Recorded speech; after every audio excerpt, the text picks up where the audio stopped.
And talk about the goodness of God and the rewards that God is willing to share with us. We think about the joy in the midst of trials. James chapter 1, verse 12. We rejoice through trials. We are perfected for our ultimate goal of heaven and our Father, Peter says. If we didn't have any trials, if we didn't have any challenges, then we'd have nothing to overcome and nothing to build us up and make us think. And it's the things that sometimes we think are real the difficult areas of our life are probably our areas where we've grown the most, because as we grow through challenges, we come out to the other side either weaker or stronger. I think one man said it's not so much what our problems are, as how we deal with our problems, how we face our problems. You can go, Frank said this experience, I know I've had this experience, you go into somebody who's in hospital with one leg off, and you're going to cheer them up, and they cheer you up. And they're the ones who are struggling, you would think, which is you know quite often the way. But, and you can see two people in wheelchairs, both with one leg off, and you talk to one person, and he's very positive, very, very encouraging, and you talk to the other one, you think, goodness, I wish I hadn't done that. Because you get a list of how bad they feel and how depressed they are and how the world's falling apart. And yet, so it just really, it isn't what you have that's the problem at the end of the day. It's how you deal with what you have. And it'll either make us or break us. It'll either make us stronger or will weaken us into all sorts of situations. An interesting situation, I don't know whether you've been following in the news just recently, that young girl who committed suicide. And in the trial, it seemed that the police seemed to imply that all the hate mail that she was receiving was coming from herself. She was, you know, how a lot of kids and the teenage kids self-abuse. I don't know when in your day, Frank, but I don't think I ever had it in my day. Kids self-abusing. It seems to be a fairly new phenomenon, but they cut themselves and scar themselves. And this seems to be, in this new technological age, is a brand new one. You can send nasty emails to yourself and really depress yourself. And that just seems to be crazy to me.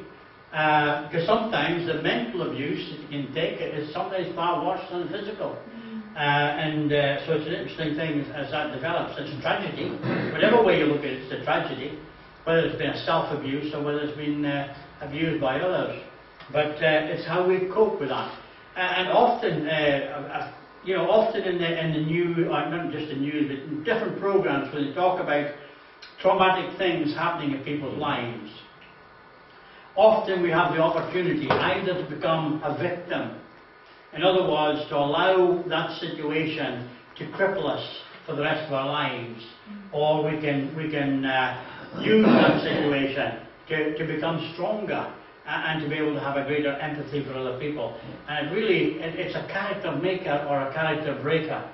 And a lot of these in the news are very popular at the moment, this child abuse situations. You think these prominent men who've got themselves in real bad situations. But I was saying to Susan, there was one woman being quoted in one of these cases who had been abused 8 times. But as you listen to the thing going on, she wasn't abused 8 times in one place.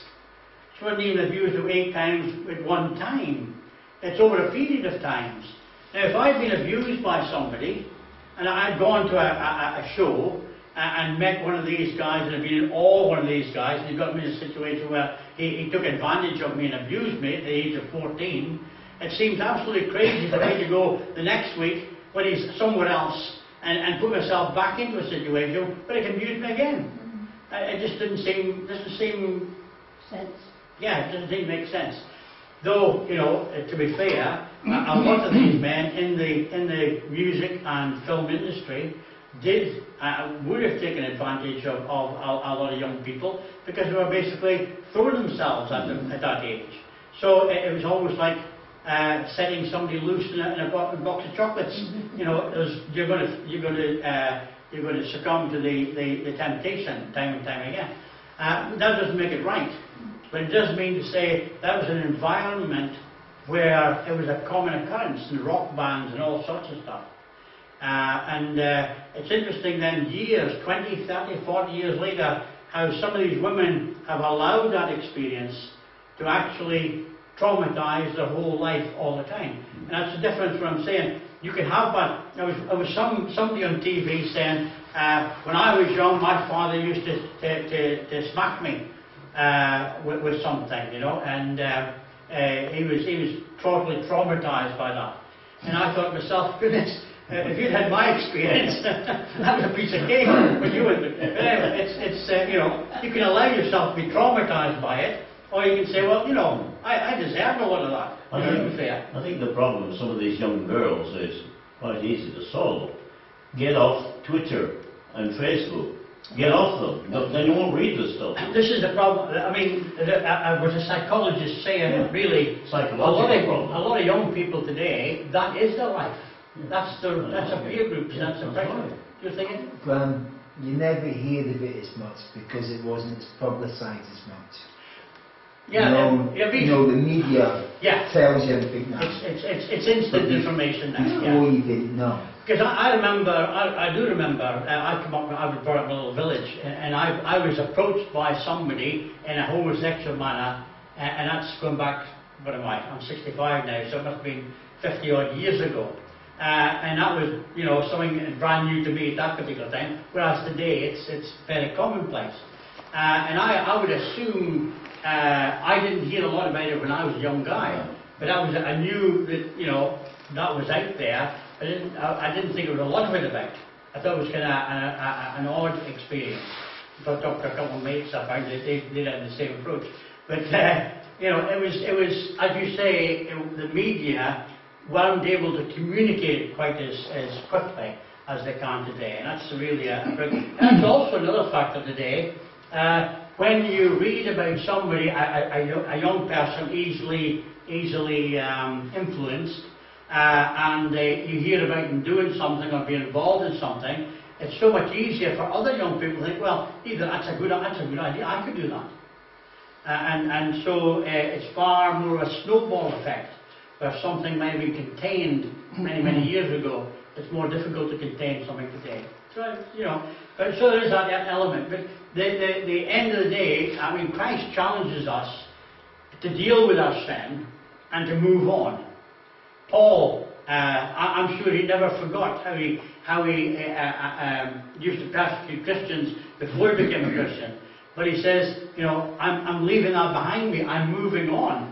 Even though at certain points I'm the chief of sinners, but he didn't allow himself to be the chief of sinners to depress him and think, well, I'm no good. What can I do for Christ? Who can I save? Look at me, my mess of my life. He didn't allow that past to destroy the future that he was capable of. He actually used it almost as a stepping stone for the future. Because it's him who talks most about love and grace, because he experienced the grace of God and the love of God more. So there's an element of that. So we have an option when things come our way to allow those things to disable us completely mentally, or to use it as, well, what can I learn from this? How can I grow through this? But, you know, when you're going through it, you can't see the light at the end of the tunnel. But when you come out of the other side, you should be able to analyse a bit better and say, well, I'm not going to do that again, or whatever that was, I'm going to have more compassion for others to hear going through the same situation. So we can use it as a positive rather than negative. And I think that's what Christ wants us to do. He challenges us to take the lemons of life and make lemonade. Christians have the greatest opportunity to be the positive people, because we have a God who loves us, a God who allowed His Son to die for us, a God who's coming back for us to take us home to glory. What can the world do to us at the end of the day? As Jesus said, don't worry about those who can kill the body. Worry about those who can take away your soul. You know, so that's a really, we've got an eternal perspective. And perspective is an important aspect of life, I think. One of the big important aspects of life. God helps us to open our eyes and see the bigger picture. And that so often helps us from being narrowed down into then the whole world's against me, and my problems are bigger than anybody else's problems. And that's not always the case. Not minimising the problems you have, obviously. It sadly surprises that people go wrong when our so-called peers are a strange bunch. strange bedfellows, Yeah. MPs in particular. As my neighbour often quotes to me, there's not one of them can lie in bed straight. Well, yeah, I know what You you can mean. understand what I'm saying? Yes, yes. And I, maybe out of all that's here, I work for these people, so I know what they are, Yeah. That's what right. strange bedfellows they are, our so-called peers. Well, quite often they think they're above the law, don't they? Well, you know, and they're supposed to be Yeah. our example. Yes. For example, Mr. Cameron, Yeah. Yeah. what he has sanctioned, Yeah. and he professes to be a Christian. Well, Mr. And Blair. that riles me. Mr. Blair claimed to be a Christian as well. Yeah, and that riles me. Has any of you read today's paper and seen that the bishop in New York, the bishop of the Anglican Church, who has raised the question of homosexual marriage and married a partner, he's now saying he's going to get divorced. Now he's the fellow that caused a split in the Church of England on homosexual marriage. He's getting divorced. And now he's getting divorced now. Like all the trouble he's caused. So I really, I do talk to my wife occasionally, and that's one of the things that, you know, the other week I said that I'm getting so cynical, and I kick myself for it, because I don't want to be cynical. But it's very difficult sometimes to see your peers, the ones who should be your examples, and the things. For quite a while now, those people who know about GM products and stuff like that, in some parts of America, they destroyed farmers because the farmers wouldn't buy into their requirement. Once you start in GM, you've got to constantly go back to the producer of GM to buy your seeds. You can't grow your own seeds from your own crop, because the GM it naturally stops that. Which means that they get richer and richer, and they've got you in control. And they want to bring it into Britain. And recently, over the last 6-7 months, there have been government officials saying, they're not that bad, GM's not, it's a way forward, it's a future. And now they revealed a whole bunch of emails have turned up, well, actually, one of the green groups, the eco-friendly groups, using the new Freedom of Information Act, actually got access to a bunch of these emails, and it shows how the government officials and the GM people are working hand in hand to deliberately impose GM on us. And any journalist or anybody who says anything against them is put on a blacklist. And you think, but these people are supposed to be working for us. Yep. They're supposed to be looking after our best interests. And it just makes you, human nature, but then again, we're human. If I had one of these big companies lining my pocket and taking me out for £200 weekend treats and stuff like that, would I not, succumb to that and say, I think GM is pretty good. It's lining my pocket. Yeah, but anyway, there is a problem. So when problems come our way, it's difficult for us to see the big picture sometimes.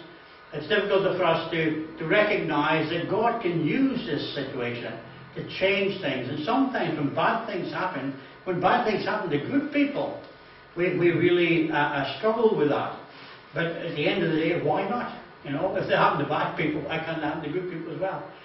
Because that's in our time, and we're built for eternity. We've got a long-term goal, which means that all these things. So I wonder how many of us, if we were given a sheet of paper and a pen, could write down the things that used to worry about us 15 years ago, 25 years ago, 30 years ago, and see how many of those are totally irrelevant to our lives today. See if you can remember them even. Yeah. Those things that used to drive us and keep us awake at night. And you think, what the hell was that all about? It was nothing compared to the bigger picture.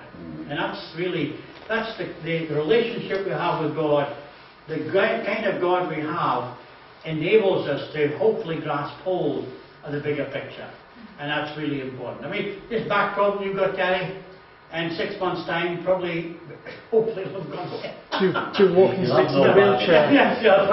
quote you on that. I remember Frank, only last year when he was constantly, oh, we're back. Remember that, Frank? Yeah. No, he's not. He's whatever. He's in his time. A couple of years time, he'll have something else to worry about. But it's interesting, isn't it? Sometimes we really push ourselves to the limit and struggle with something, and then really it's gone. It's in the past, and we're, what on earth was all that about? Anyway. So, if we keep the long-term perspective, God is in His heaven, and we're going to be there one day. Therefore, we need to rejoice in the opportunities that we have, opportunities to serve in whatever situation. It's interesting when real bad things happen in some places of the world, how some people are really good at taking advantage of something bad happening, and in the sense of making it even worse. But quite often in a bad situation you get some individuals who really excel under that situation. We usually call them heroes in hindsight, because we think they did something spectacular. But when you actually talk to them and say, what else? You would have done the same. Often, But they rise to the challenge. If there is no challenge, there's nothing to rise to. So, we need to rejoice in our efforts in the kingdom of redeeming souls and not wasted. We rejoice because we're able to share somewhat in Christ's suffering for us. God allowed His Son to go through so much that we might have the opportunity of eternal life.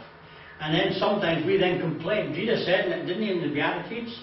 Blessed are those who suffer, who are being persecuted for righteousness' sake, for standing up for Christ, for standing up for God and His kingdom. And people poke fun at us and try to bring us down. He said, blessed are you if you experience that. Not blessed are you who experience suffering because you've done a lot of bad stuff. That's not what He said. He said when you're doing the good stuff and people are pointing the finger at you and trying to bring you down, He said, blessed are you in that situation. Okay? We rejoice because we have a great reward in heaven. Because ultimately, believing God takes the fear out of dying. And I don't know whether that's spelled right or not. I've tried it 3-4 different... Frank, what's dying up there? Is that the right way of spelling that? No, it's wrong. No, what is it? What should it be? It should be a Y there. Do you know I've changed that 5 times? I put the Y in. That's dying if you're covering something. That's what I thought. Or dying. I should have put a T in there, shouldn't I? Takes the fear out of dying. D-I-Y, shouldn't it? D-Y. I've changed that 5 times. It doesn't look right. There's a spell check on the thing. Oh, don't worry about it. If there's no God, death is senseless and senseless end to a senseless life. We're like animals in the end, but more miserable. The animals have no desires, yearnings, or aspirations. They don't dream, neither do they purpose. Their lives are fully what they ought to be in sleeping, eating, breathing, and even in... Look at that! Yeah. See what I mean? You don't dream. It doesn't look right. You don't dream, don't we? You don't do dream. Oh, well, yeah, well, you could say that. I've seen dogs who do that. Oh, well, Is that a rabbit? I don't know. Anyway. Been chasing rabbits and parking. It could be. If we know that death is the door through which we must pass to attain all that we hope for. Death is no longer a miserable end to fear, but the first step on the last leg of a wonderful journey to God. The man in Christ is preparing all our lives for death.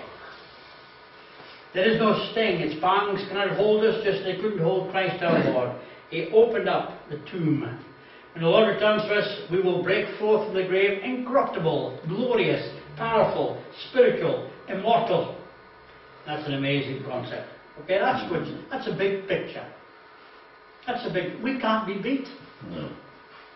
Nothing the world can throw at us can beat us, because God gives us the victory in our relationship with Christ. And that's just totally amazing. Well, Graham, a verse that I passed on to several people recently concerning that. The words of Jesus, he who believes in me shall not see death, he says. I don't mean he won't die physically. The word see there, shall not consider it worthy of looking at. It's not important. He that believes in me shall not even worry about dying, Jesus said. Yeah, he just said that literally. Yeah. Incredible. I mean, you can imagine going on a holiday somewhere abroad, can you? All the hassle of making sure your suitcase is packed, making sure you've got the toothbrush, and you've got your checkbook, and you've got your passport, and you're running around taking the hair out, tearing your hair and you get to that gate thing, you hand over your passport, and you pick that big heavy suitcase up, and it goes in that trolley, and you never see it again till hopefully the other end. And then you just step into this place, and you can relax, chill out, and then you fly off somewhere nice. Death. Jesus has made it that simple for us. And he says, don't worry about packing the suitcase. It's not going to do you any good. So, we don't even need to worry. We don't need to run around packing our suitcase. Because we don't need it. Won't need a passport. Won't need a passport. Jesus is our passport. Isn't that amazing? Okay? We're not going in the passport suit. You're going to get a new body. Oh, I see. Oh, Aye. that's my bad. You're clothed in His righteousness. So salvation begins with proposition that God is, and we need to believe that God is. Because if we really believe that God is, everything else falls into place. Everything else makes sense. Everything else has got a purpose. Everything else has got value. Because God, in our relationship to God, gives us that value. And therefore, should our conduct indicate that we truly believe that God is? If we really believe God is, and we've got a place prepared in heaven, and we're going to spend all of our lives trying to gather as much stuff as we can take with us, even though we know we can't take it with us. What's the point, he said? It's amazing sometimes. I think we're living in a funny old world in the West, really. All our values are really up the creek in many ways. My sister used to go to Goa in Gambia quite often, and quite often, if you are going there and you are one of the natives, quite often, if they met you on the road, they'd come out and they'd be clapping their hands as they come away, and a big smile on their faces as they're coming along. And these people get nothing. I mean, my sister and her husband, they helped a couple of them put water into their compound, and their place they were living is just like the whole family living in one little mud hut. And yet, in many ways, they were more content with their nothing than we are with our loads of stuff. Where are we going to put it? Are we going to get it stolen from us? And where are we going to hide it? They haven't got it, so what's the point? And they're sitting down the beach. They're watching the sunset, and they think, why don't you get a job? As long as you've got enough fish to eat, or enough food to eat, they don't have the problems that we have, the bills that we have, the overheads that we have. And in many ways, to be fair, they're a lot better off than we are. When I was young, we never had the lock on the door. We No. always just used to open the door and walk in, go to bed, and somebody could have still come and opened the door and walked in while we were in bed.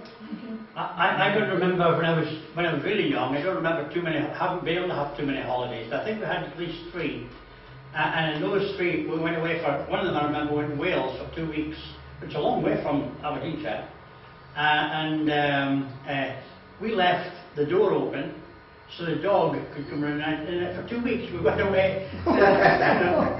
But, we would have been lucky if somebody had broken in, they probably would have left us something. Because nothing to steal. But, that was, just a... It's a different Go world right. today. The mice bring their own cheese. But it's interesting, isn't it? I mean, when you... I remember when I was a kid, there was a lot of times when you would wander. I used to wander for miles. Susan used to do the same, wander for miles. Nowadays, if your kid disappears from the front door for more than half an hour, you're thinking, what's happened to them? Has somebody got them?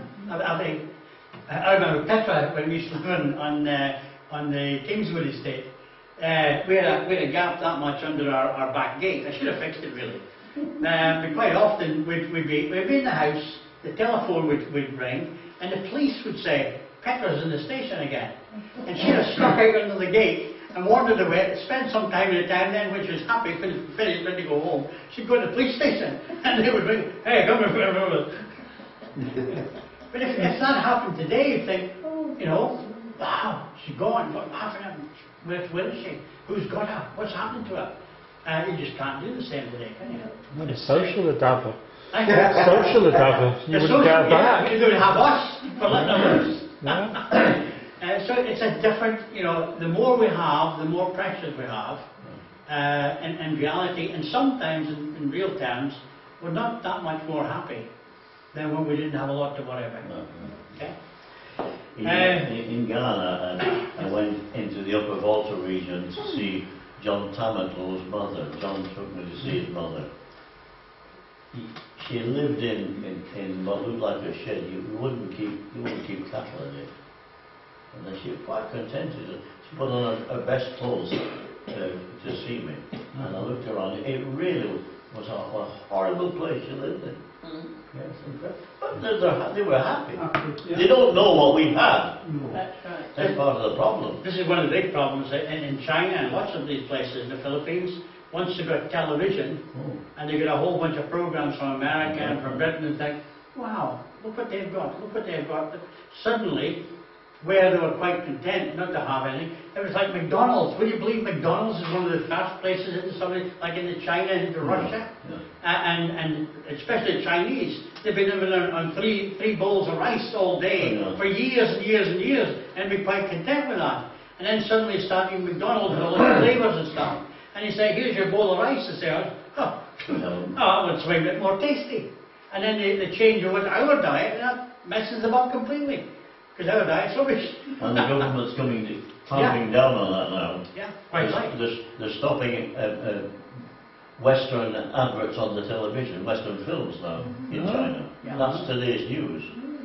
Yeah, see, Because they're getting unsettled. we're a bad influence, that's right. Yeah.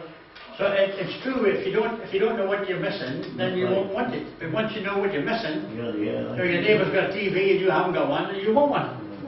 You know, and that's all sorts of stuff like that. Okay. But does our conduct indicate that we truly believe that God is? Are we seeking God in His will? Are we obeying His commandments? Is our life in rebellion? Like the fool, do we live without fear of God? It's look at God is ought to elevate our view of mankind. Man is precious. God made us in His image. It gives a purpose for our existence. We're not just living now, we're living for eternity. And we need to encourage people to live in eternity. And it should, and this is one of the bad things that often, it should bring joy into our living. And sometimes we Christians are the most miserable people you can come across because we're maybe trying too hard. We don't appreciate we were saved already. God has saved us in Christ. And we should be free to live our lives to His praise and glory, to be the best that we can be. Instead of looking for things and thinking, well, you know, am I okay? Am I okay with God? Have I done enough? You'll never do enough, will you, Frank? Take fear out of dying. That's, look at that. Spelled the same right way again. Take fear out of dying. It still doesn't look right. It isn't right. It isn't right. That was not. You've got an E and you don't need the E. Oh, we don't need the E. That's what's so, is it? That's colouring. D-Y-I-N-G. Well, that's better than the anyway, whatever. I need to sort that out. I don't know why. Yes. But I've changed it loads of times. It still doesn't look right. Anyway, so there's no faith in God or salvation from sin apart from the Word of God. How do we know that God is? How do we know that Jesus died? How do we know there's a heaven? How do we know there's a hell? Because God has spoken and revealed it. A lot of people say, I don't need the Bible. I can tell you about God. So what kind of God do you believe in? I believe in a God of love.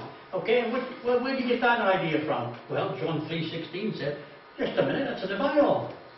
So you didn't need a Bible to describe who your God is.